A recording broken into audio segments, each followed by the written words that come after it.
دام میں سیاد آ گیا۔ قسط نمبر 2۔ شفوں کے متعلق میں نے یہ رائے قائم کی کہ یہ لوگوں کے گھروں میں کام کرنے والی ان عورتوں میں سے ہے جو در پردہ بہت کچھ کرتی ہیں۔ میں نے اس قسم کی عورتوں کا اپنی کہانیوں میں کئی بار ذکر کیا ہے۔ ایسی عورتیں پولیس کے لیے مفید ثابت ہوتی ہیں۔ یہ خفیہ پیغام ادھر ادھر پہنچاتی ہیں۔ میں نے شفوں کو انہی نظروں سے دیکھنا شروع کر دیا۔ اس کی عمر 30-32 سال ہوگی۔ پھرتیلے جسم کی عورت تھی، چہرے پر جوانی کی کشش موجود تھی۔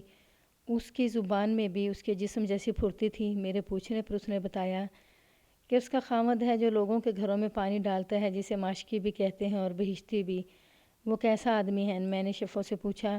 وہ آدمی ہوتا تو میں آج تھانے میں نہ بیٹھی ہوتی، شفوں نے جواب دیا۔ وہ تو بس اللہ میاں کی گائے ہیں۔ شفوں، میں نے مسکرا کر اسے کہا، تم کچھ نہ کچھ ضرور جانتی ہو، مجھ سے نہ چھپاؤ۔ اس نے اپنے آپ کو بے گناہ ثابت کرنے کے لیے پہلے زیادہ قسمیں کھائیں، پھر محلے کی کوئی عورت بتا دو جس پر تمہیں شک ہو۔ میں نے کہا، تم کہتی ہو نا کہ باہر کی عورتیں اس گھر میں آتی رہتی ہیں۔ تھانے دار جی، شفوں نے کہا، میں اپنے آپ کو بچانے کے لیے کسی اور کا نام نہیں لوں گی۔ مجھے ایسی کوئی عورت نظر نہیں آتی جسے میں چور کہہ سکوں۔ آپ کو اگر مجھ پر شک ہے تو مجھے بٹھائے رکھیں اور جو سلوک کرنا چاہتے ہیں کر لیں۔ میں خود چور نہیں ہوں اور کسی کو چور نہیں کہوں گی۔ اس عورت نے مجھے متاثر کر لیا تھا، لیکن میرے لیے یہ فیصلہ کرنا مشکل ہو گیا تھا کہ یہ عورت صرف عقل مند ہی ہے یا بدمعاش بھی۔ متاثر ہونا کچھ اور بات ہے، لیکن اعتبار کر لینا ایک تھانے دار کے لیے ذرا مشکل ہوتا ہے۔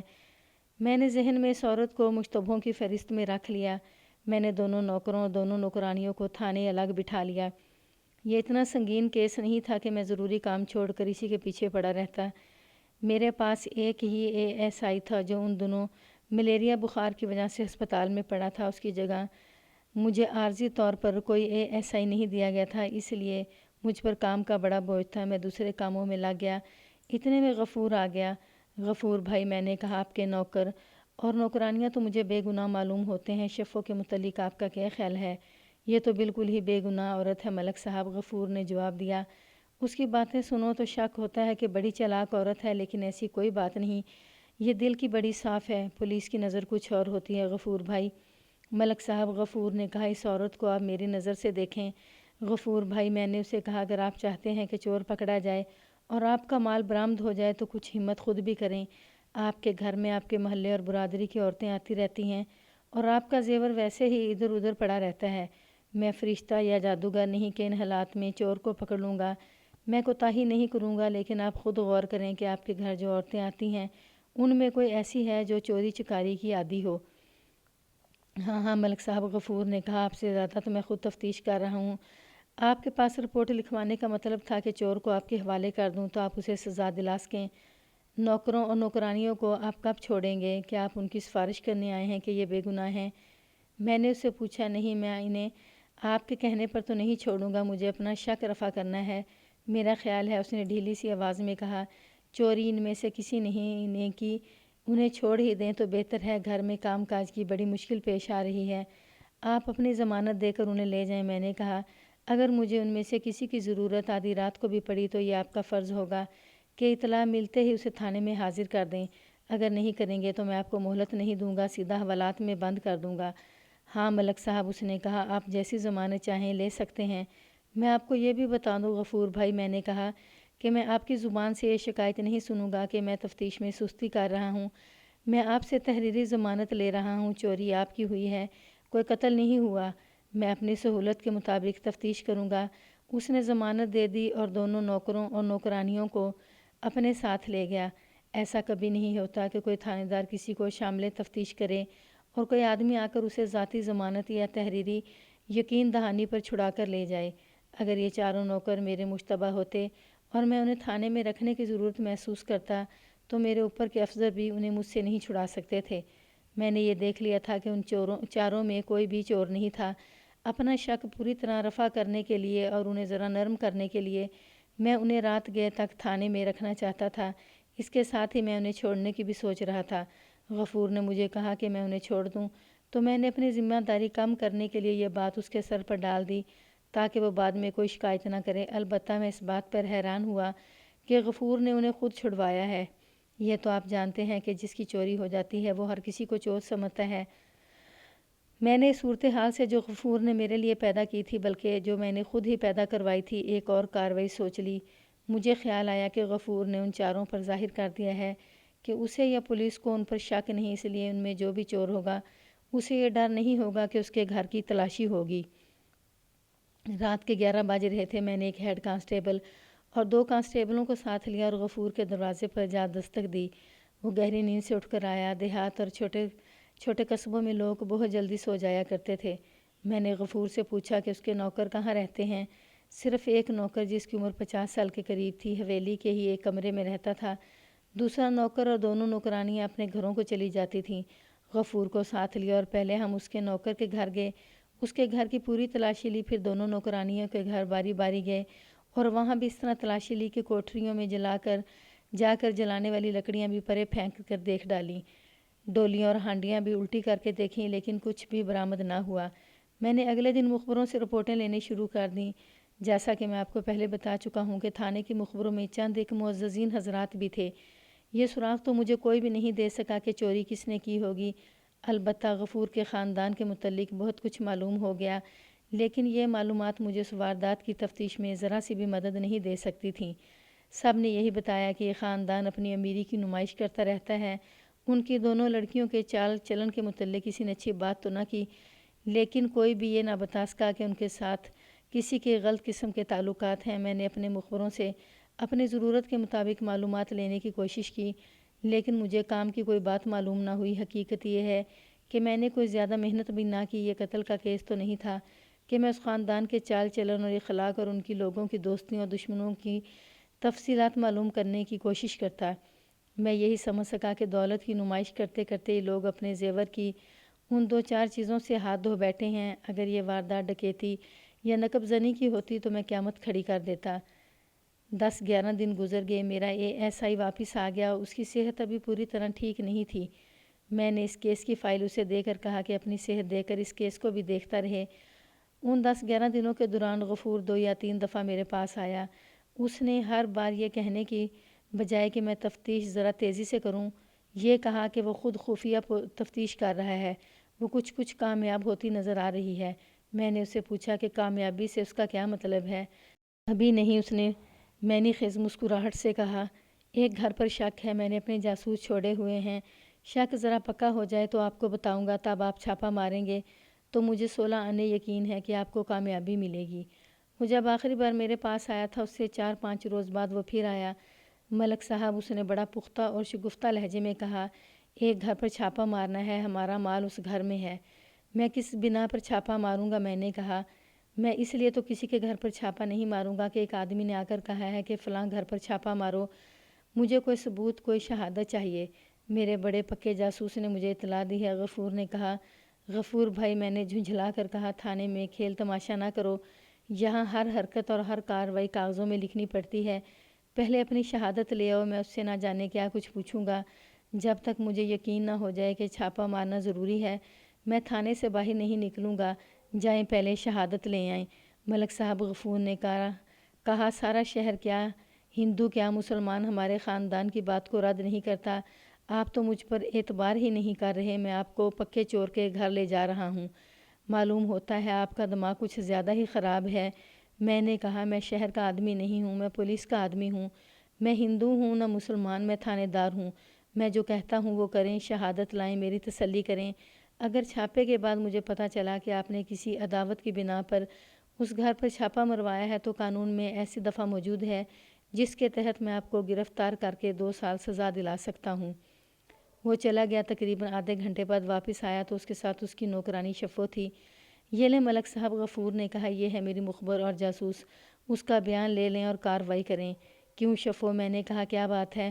ہمارے محلے میں ایک بے عورت رہتی ہے۔ شفو نے اپنا بیان اس طرح دیا، اس کا نام زلیخا ہے، اس کے خامند کو مرے 4-5 سال ہو گئے ہیں۔ اس کا 5-6 سال کی عمر کا ایک بچہ بھی ہے۔ وہ گھر میں بچے کے ساتھ اکیلی رہتی ہے۔ میں اس کے گھر جاتی رہتی ہوں۔ کل گئی تو وہ چارپائی پر رکھی ہوئی کوئی چیز دیکھ رہی تھی۔ دروازے کے اس طرف اس کی پیٹھ تھی۔ میں ننگے پاؤں تھی۔ اسے اس وقت پتہ چلا کہ میں آئی ہوں جب میں اس کے قریب جا کر رک گئی تھی۔ اس نے مجھے دیکھا تو جلدی سے اس چیز پر بیٹھ گئی جسے وہ دیکھ رہی تھی۔ میں وہ چیز دیکھ چکی تھی۔ ایک تو وہ ہار تھا جو چودھری غفور کے گھر سے چوری ہوا ہے، 2 کڑے ہیں، میں ان دونوں چیزوں کو بہت اچھی طرح پہچانتی ہوں۔ میں نے اس سے نہ پوچھا کہ اس نے یہ چیزیں مجھ سے چھپا کیوں لی ہیں، مجھے تو معلوم تھا کہ یہ چوری کا مال ہے۔ وہ چارپائی پر بیٹھی تھی، میں فرش پر بیٹھ گئی۔ وہ بھی چودھریوں کی ذات کی عورت ہے۔ ادھر ادھر کی 1-2 باتیں کر کے اس نے مجھے کہا کہ پانی پلا دو۔ میں گھڑوں کی طرف گئی لیکن میری نظر پیچھے تھی۔ وہ فوراً اٹھی اور اندر چلی گئی۔ میں جانتی تھی کہ وہ چوری کی یہ چیزیں کہیں چھپانے کے لیے اندر گئی ہے۔ میں نے بڑی تیزی سے گھڑے سے پیالے میں پانی ڈالا اور بہت تیز تیز اندر چلی گئی۔ وہ بڑے کمرے کے ساتھ والی کوٹھڑی میں تھی۔ میں نے کہا لو بی بی پانی پی لو، اور میں اس تک جا پہنچی۔ اس نے کہا وہیں رکھو میں آتی ہوں، لیکن میں کوٹھڑی میں داخل ہو چکی تھی۔ میں نے دیکھا کہ کوٹھڑی کے ایک کونے میں ایک نئی ہانڈی رکھی تھی، اس کے اوپر ایک ایسی ہی نئی ہانڈی اور پڑی تھی۔ مٹی کی 2 پھولدار ڈولیاں نیچے پڑی تھیں۔ ان دونوں کو اٹھا کر اس نے ہانڈیوں کے اوپر رکھ دیا۔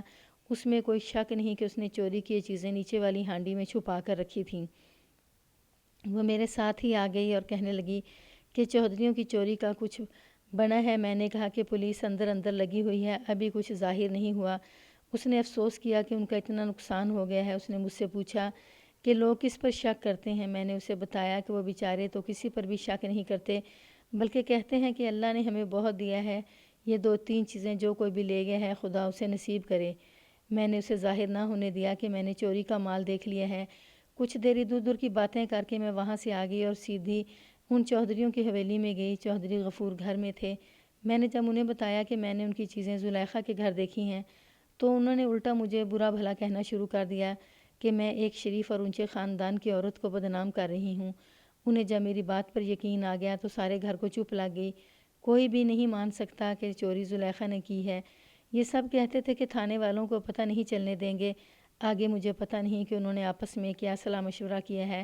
آج صبح چودھری غفور نے مجھے کہا تھا کہ تھانے چلو اور جو تم نے دیکھا ہے وہ تھانے دار کو بتا دینا۔ کیوں غفور بھائی؟ میں نے غفور سے پوچھا۔ یہ عورت کون ہے اور کیسی ہے؟ کیا بتاؤں ملک صاحب؟ چودھری غفور نے رنجیدہ سے لہجے میں جواب دیا۔ اپنی ذات اور اپنی برادری کی عورت ہے، جوانی میں بیوہ ہو گئی ہے۔ اس کے 2 جوان بھائی ہیں، اپنی حویلی ہے لیکن بیوہ ہو کر خامد کے گھر میں رہی، اپنے بھائیوں کے پاس نہیں آئی۔ اس نے اپنے خامد کو ایسا گانٹھ رکھا تھا کہ وہ اپنے ماں باپ سے الگ ہو گیا تھا۔ یہ مکان اس کے نام پر تھا۔ اس عورت نے یہ مکان اپنے نام کرا لیا تھا۔ بڑا اچھا مکان ہے۔ بزرگوں نے اسے کہا کہ وہ دوسری شادی کر لے لیکن وہ مانی نہیں۔ انہوں نے اسے یہ بھی کہا کہ وہ اکیلی نہ رہے، اپنے بھائیوں کے پاس چلی جائے۔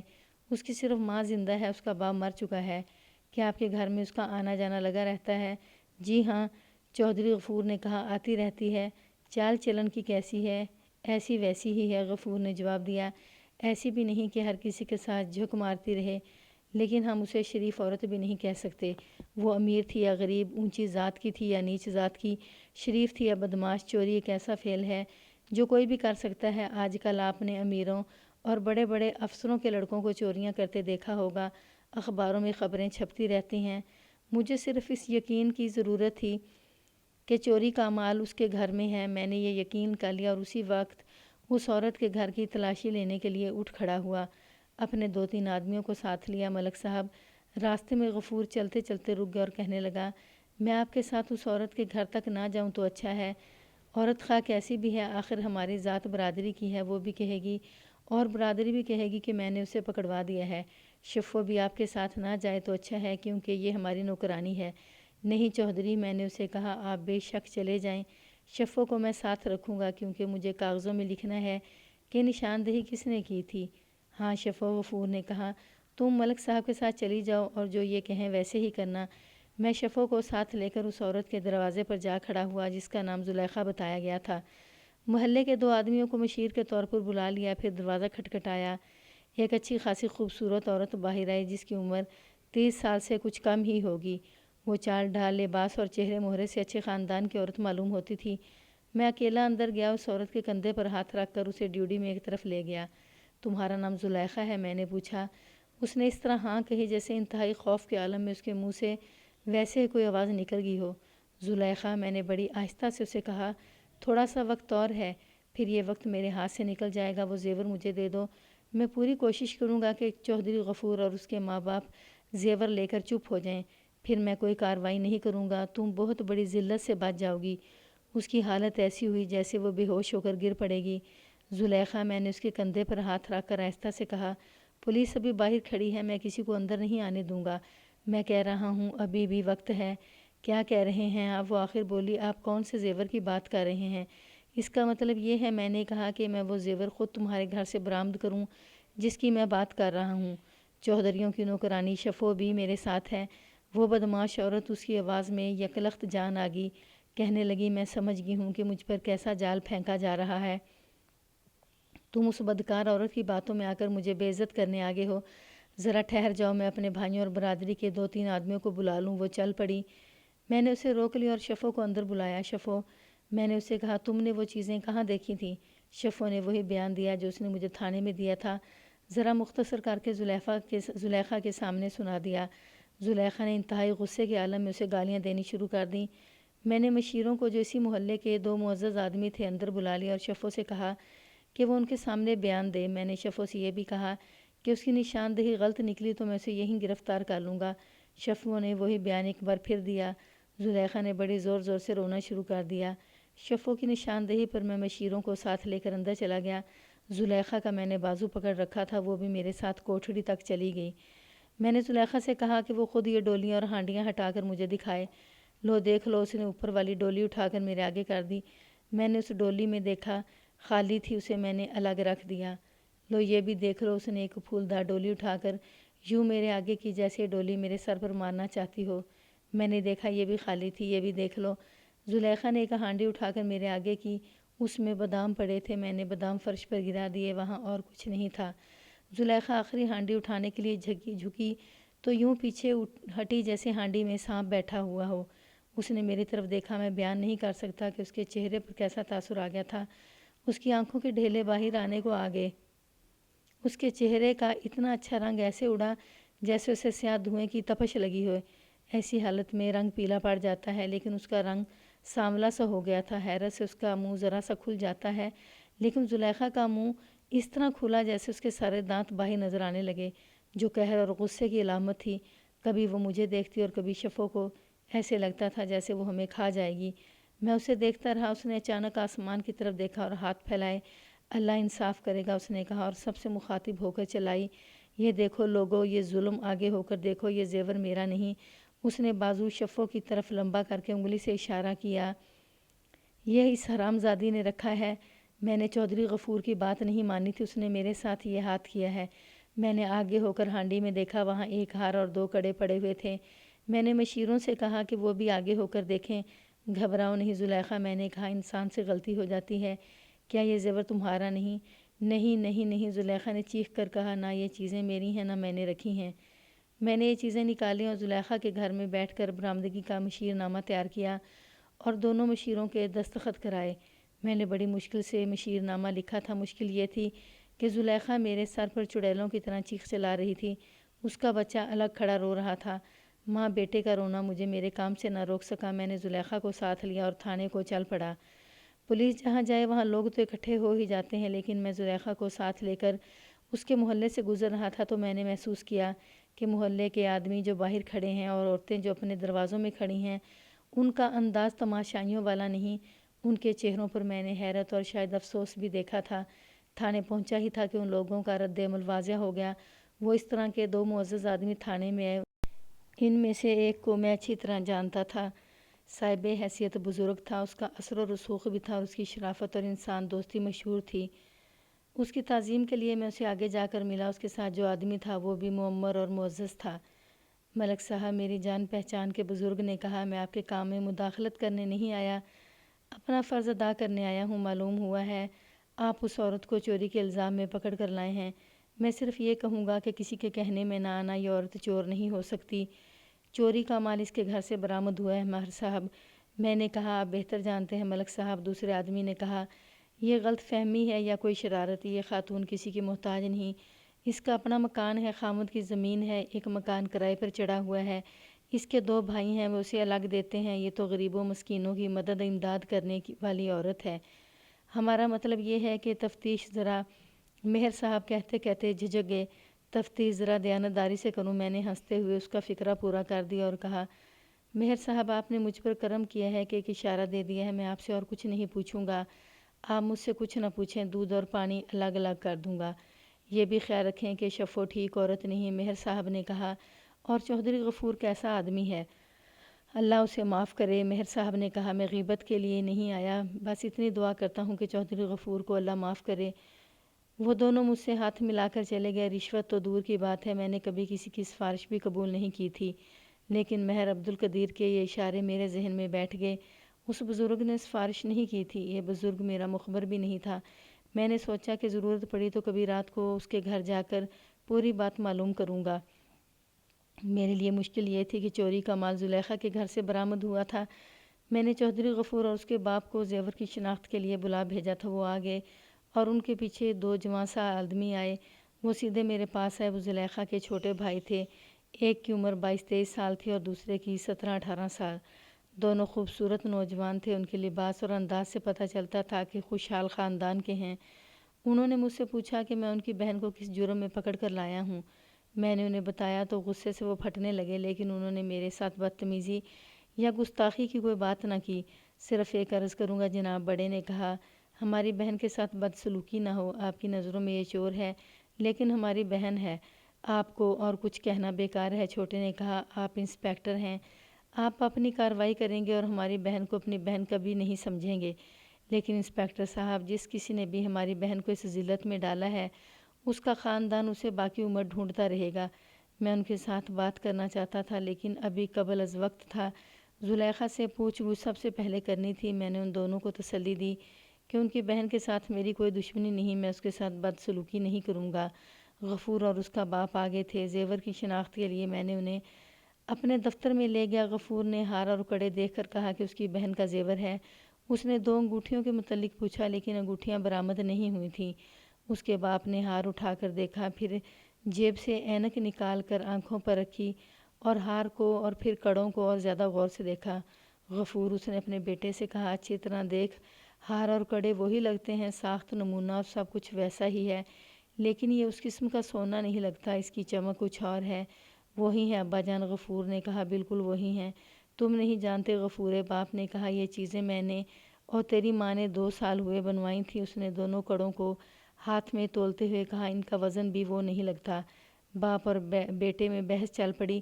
غفور نہیں مان رہا تھا، باپ اپنے شک سے ہٹ نہیں رہا تھا۔ وہ یہی کہہ جا رہا تھا کہ نمونہ اور ساخت وہی ہے، لیکن کچھ فرق ہے۔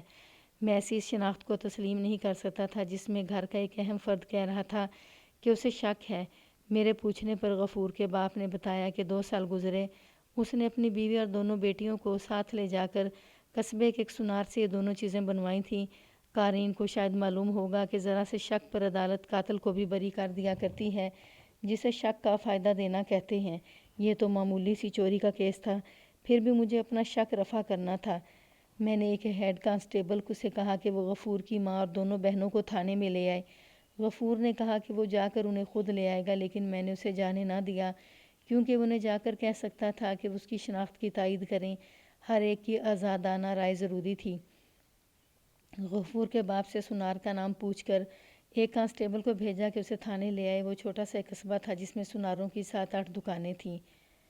غفور کی ماں اور دونوں بہنیں کانسٹیبل کے ساتھ آ گئیں۔ میں نے ہار اور دونوں کڑے ان کے سامنے رکھ کر پوچھا، کیا یہی وہ چیزیں ہیں جو تمہارے گھر سے گم ہوئی ہیں؟